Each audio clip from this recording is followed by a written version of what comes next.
We've all been hearing iPhone phone rumors for years, right? Usually it's just a concept and wishful thinking, but guys, things got a little bit more serious this year. Mark Gurman over at Bloomberg, who usually has the inside track on everything Apple, is calling this the most significant overhaul in the history of the iPhone. He's putting it up there with the iPhone 4 and the iPhone 10. And we aren't just talking about a better camera or a new color here. We're talking about a fundamental shift in what an iPhone actually is. Let's dive into what the latest reports are saying. So, first of all, what does it look like? Forget those tall, skinny foldables you see from other brands. Apple is reportedly going for a passport design.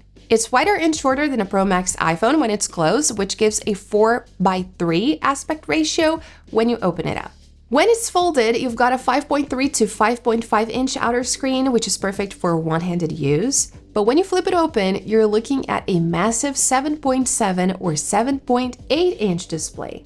That's almost exactly the size of an iPad mini. And think about that, an iPad mini that you can actually fold in half and put it in your pocket.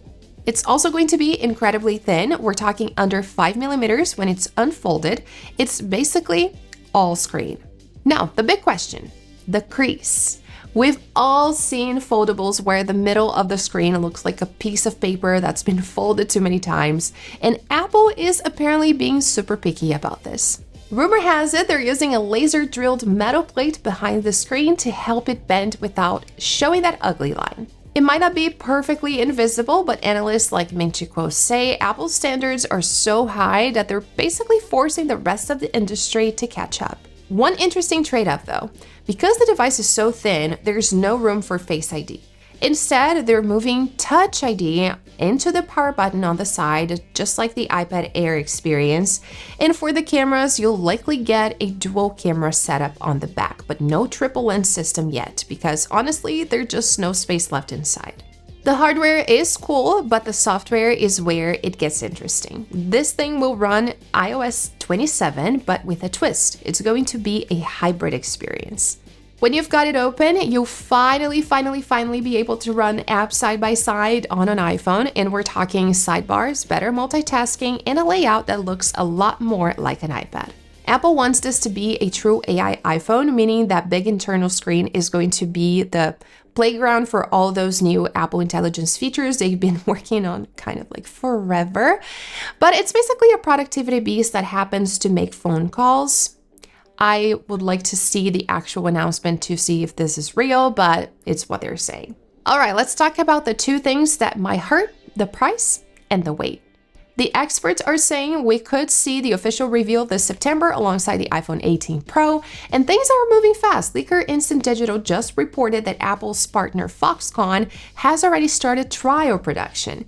This is the final testing phase before the real deal, and if no red flags pop up, mass production is scheduled to kick off this July. However, even with production starting soon, there's a good chance it won't actually ship until very late in 2026 or even early 2027. It's a coming soon situation. And the price? Get ready to sit down for this one. It's looking like it will start at $1,999 and could easily clear $2,500 for the higher storage tiers. This is definitely going to be the most expensive iPhone ever made, positioned as a must-have for the absolute diehard fans. So, is a passport-sized iPhone that turns into an iPad worth $2,000 for you? Or are you sticking with the classic slab for now? Let me know in the comments, and I'm curious to see if the hype is real for you guys. Don't forget to like and subscribe for more updates, and I'll see you in the next one.